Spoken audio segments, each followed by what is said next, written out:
Hi, book lovers. I'm Sheila. I'm going to be reading you a story from the book Chicken Soup for the Soul by Jack Canfield and Mark V. Hansen. The title of the story is One at a Time.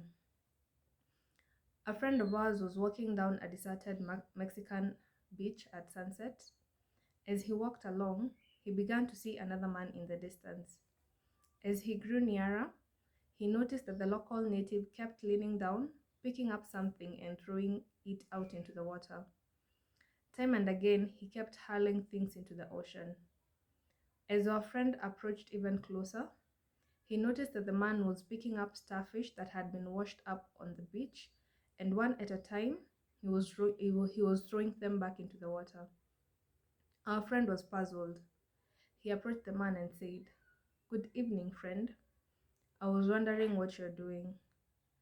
"I'm throwing this starfish back into the ocean. You see, it's low tide right now, and all of these starfish have been washed up onto the shore. If I don't throw them back into the sea, they'll die up here from lack of oxygen." "I understand," my friend replied, "but there must be thousands of starfish on this beach. You can't possibly get to all of them. There are simply too many. And don't you realize this is probably happening on hundreds of beaches all up and down in this coast? Can't you see that you can't possibly make a difference?" The local native smiled, bent down, and picked up yet another starfish. And as he threw it back into the sea, he replied, "Made a difference to that one." Bye, guys.